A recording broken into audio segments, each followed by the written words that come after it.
Yesterday saw major volatility around the announcement coming out of the White House that Donald Trump was planning to remove Jay Powell from his role as the Federal Reserve Chair. Now, whether this is even a possibility remains to be seen, and certainly we saw major market volatility around that. It's a theme that has been dominating over recent months, with so-called too late Powell really starting to get on Donald Trump's nerves.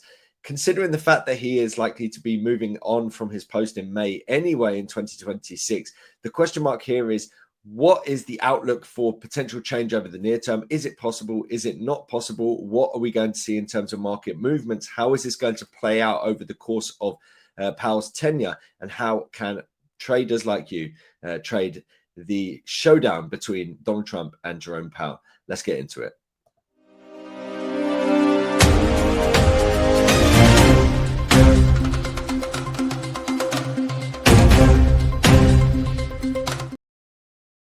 So first and foremost, this is an outlook for the events that happened yesterday. Essentially, we saw a significant move across a number of different markets. So I just wanted to highlight exactly what happened. The reason for this is that this essentially gives us a blueprint for what might happen if Donald Trump continues to push this narrative, and also what might happen if Donald Trump actually manages to do what he threatens to do. Now, he has said since that he doesn't plan to remove Powell.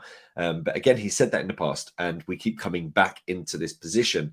And so what we saw was a sharp decline in terms of the US dollar, sharp decline in terms of equities. We've got the Nasdaq on here.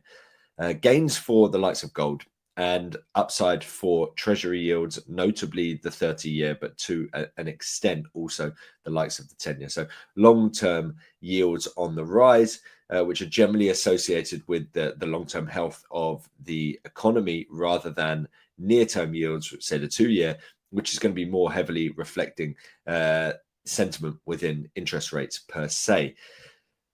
In terms of whether we're expecting to see this happen, from the outset, it's worthwhile noting that markets at the moment don't necessarily think it's going to happen. You can see here that according to Polymarket, just a 21% chance that this year we see Jay Powell moving on. But nonetheless, that has, of course, climbed. And you can see that recently over the course of the past month, that number has over doubled from sub 10% to over 20%. So there is a growing feeling that he could potentially make that move. Now, notably from the Federal Reserve perspective, you've got the dual mandate. So that means that they want to keep unemployment essentially under wraps. So we don't see a spike in terms of unemployment, and we don't see a spike in terms of inflation. So we keep inflation controlled. Now, inflation, as you can see here, has drifted low, and now it's largely flat around just sort of mid twos for the core PCE price index. Earlier this week, we saw a rise in terms of headline CPI out of the US.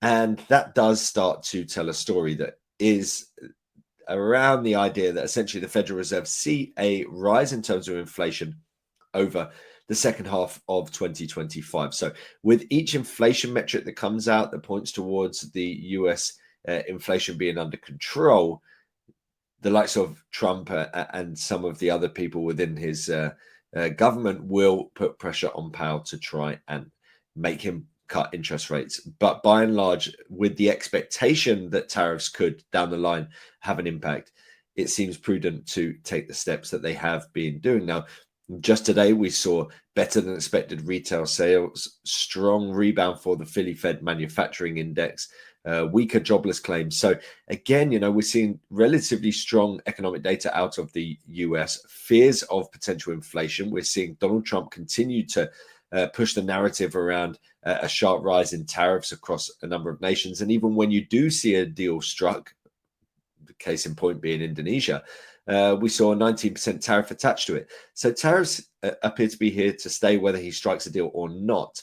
And that certainly has significant uncertainty as we go forward when it comes to inflation. We have seen some tentative signs of inflation coming into play at the latest CPI number. But certainly as we move forward in the coming months, we're going to be able to garner a better idea of whether that is coming into fruition or not. Remember, many companies prior to the imposition of tariffs had stockpiled a huge amount of product. As you work through that product, then you get to the position where you have to decide whether you're going to pass on the cost to consumers or essentially squeeze your margins.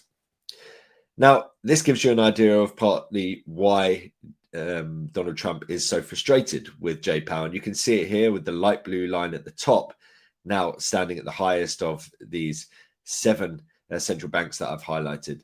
So we've essentially seen flatlining rates for some time now. Notably, for many of these banks, you can see that they have kind of seen the pace of easing sort of plateau a little bit more recently, after some pretty significant declines in 2024.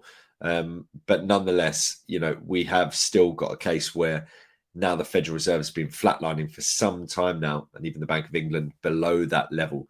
So for Donald Trump, he'd like to see interest rates much lower than they are now, because he thinks it will provide another boost to the US economy. Of course, the so-called Big Beautiful Bill providing one boost, but also if we see rates cut, that's a boost to the economy. It lowers borrowing costs. It means that they can roll over their debt at a more advantageous price as well. And it's good for equity markets. So a number of factors behind the desire to drive down interest rates. But for the Federal Reserve, they are independent. They take decisions based on their mandate. The economy appears to be in relatively rude health. And inflation has the possibility that it could rear its head any month now, essentially. And that's why Jay Powell is likely to remain as is. Now, what have we seen recently? Notably, we haven't seen huge shifts in terms of rate expectations, but we have seen them gearing more towards the idea that we're going to see fewer rate cuts this year. So a move away from the idea that we get 3 rate cuts and more towards the idea that we get 0 or 1. The view of 2 rate cuts is the base case scenario, as you can see, 375 to 400. But that's been largely still over the course of the past week and month. So really, this appears to be a reflection of the inflation data that we saw earlier in the week, sort of quelling some of those claims that we're going to see a raft of rate cuts. And that, rather than a reflection of what happened in terms of those claims that Trump was suddenly going to move Powell out and we were going to suddenly see a much more dovish chair at the helm. One of the key question marks here is what happens if the Federal Reserve loses its independence. And ultimately, if you lose the independence of the Federal Reserve, it means that the Fed is setting policy not according to what's right or what's needed or what plays out according to economic theory, but instead it's being run by someone that wants to please the government, wants to please the president. And therefore, let's say, for example, now we're on the cusp of an inflationary boom. May be the case, may not be the case, but that's certainly the fear under the Federal Reserve.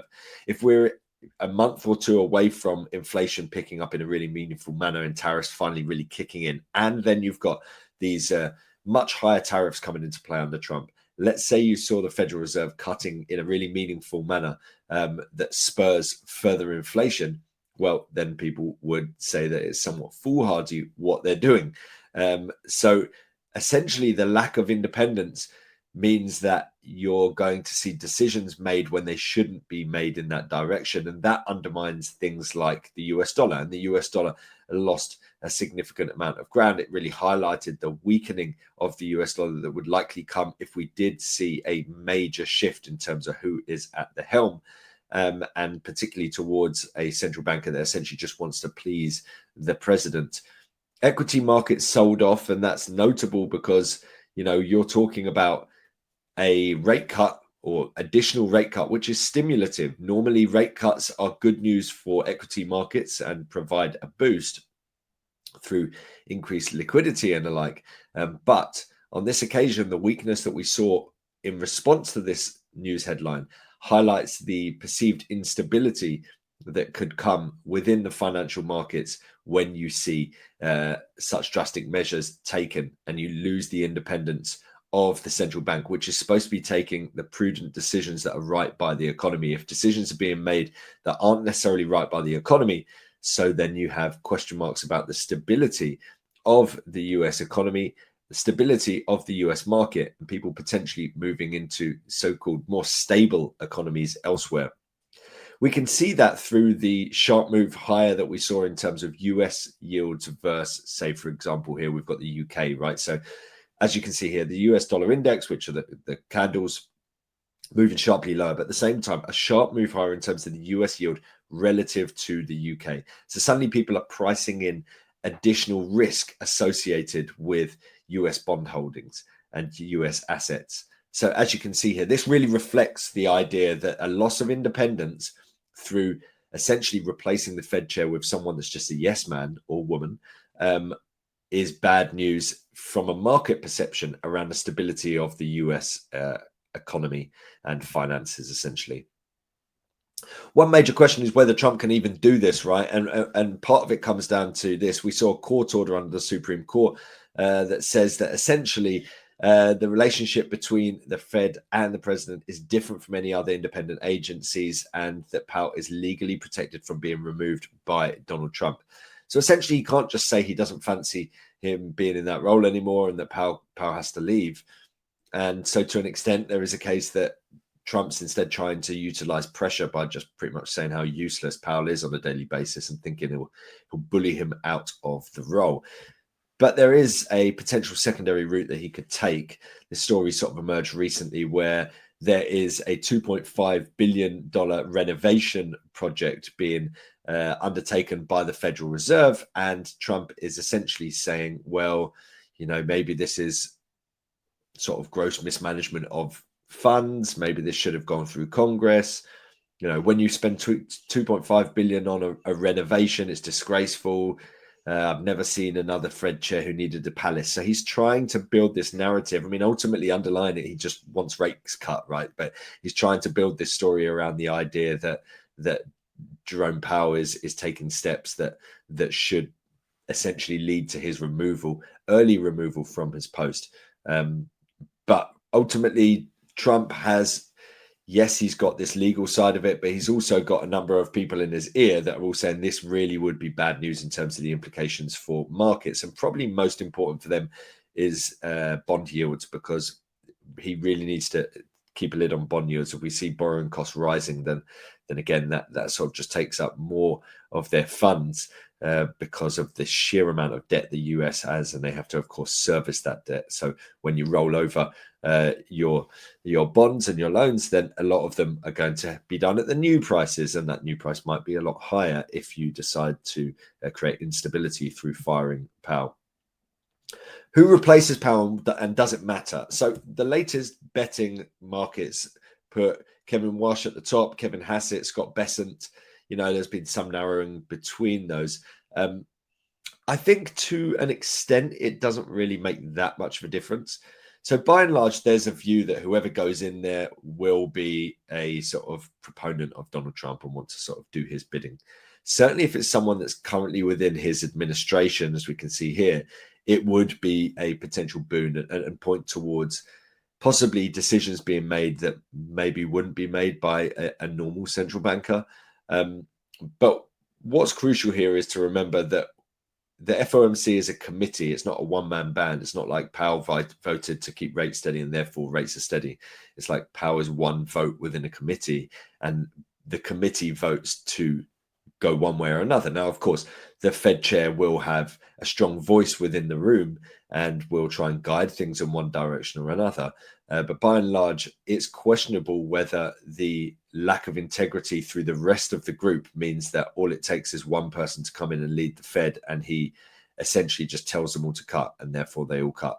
So there is a good chance that even by replacing Powell, they're going to be taking what they deem to be the right action at that time. Now, notably, that might come in May of 2026, which is when Powell's term is up. And by that point, there's a strong chance that we're going to see a very different picture anyway. Maybe inflation's under control. It could be the case that inflation is a short-term tariff-led blip, and then it starts to cool off. If we did see that, for example, let's say we saw a sharp rise in tariffs on the 1st of August, the following few months, or a month or so down the line, that really kicks into the inflation data. Monthly inflation rises sharply, but then it drops off and it just gets back down to a norm.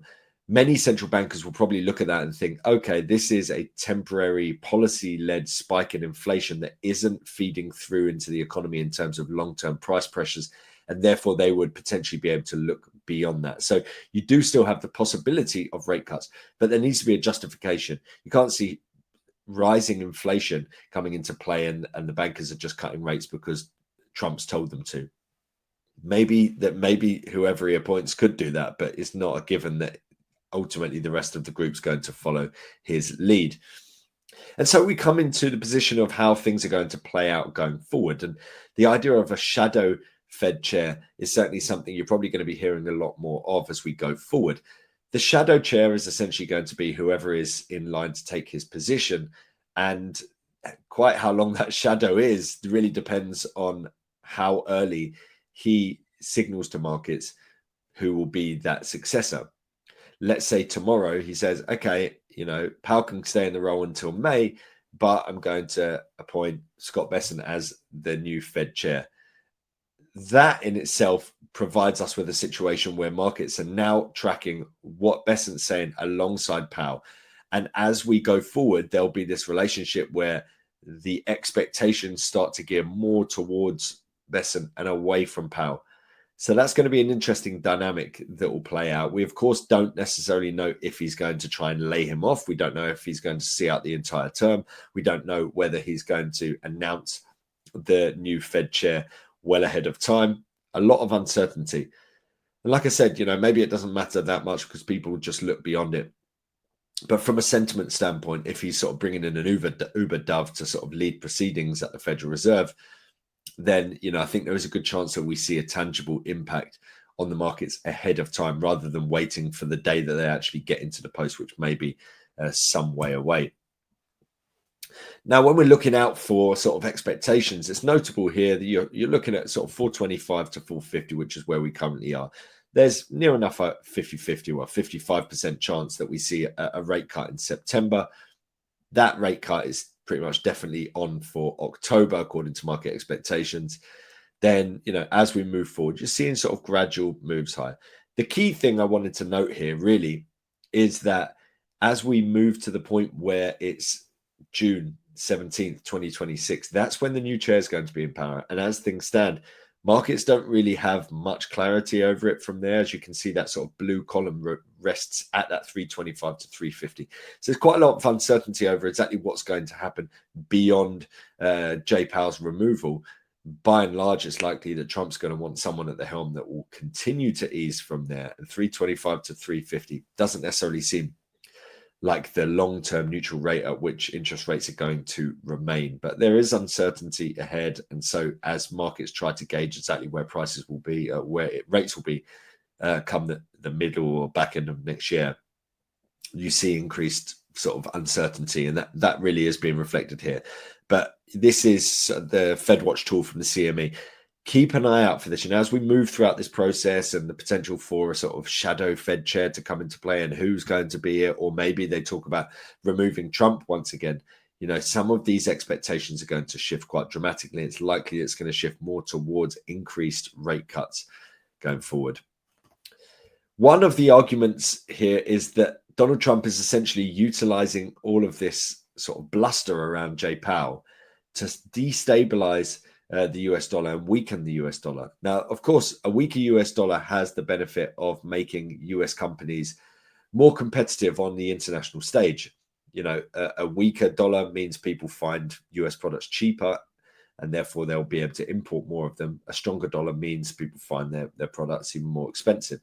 So this sort of builds on the tariffs that Donald Trump has been implementing and really just continues to build the idea that US producers are relatively competitive. For example, if you see a 10% depreciation in the US dollar and you see a 20% tariff placed on imports from that country, suddenly you've got a 30% swing in favor of US producers. Now, what does Trump need to do? Well, he needs to get the Federal Reserve to cut rates. What if the Federal Reserve don't want to cut rates and are just sitting put because of your policies? Well, you just threaten to replace the Federal Reserve chair with an Uber dove, and that makes people have to at least start to price in the idea that that could happen. And so I wouldn't be surprised to see Donald Trump continue to utilize this as a tool. Notably, another thing that actually comes from this is that we can see inflation imported because of the weak dollar. You can see here the manufacturing, ISM manufacturing PMI, but just the prices paid element. We've been tracking that in terms of a number of manufacturing sort of input prices all look to have been on the rise. But you can see here that the deterioration, I've inverted the US dollar, as we can see here, the deterioration of the US dollar has led to an uptick in terms of prices paid. And that's part of the story, but it makes sense, right? Because if those prices are for goods coming from abroad, so you expect them to be more expensive, even if you don't have tariffs, but you expect them to be more expensive if the currency is more expensive that you're buying them in. And so the devaluation of the US dollar also has detrimental impacts from an inflationary standpoint.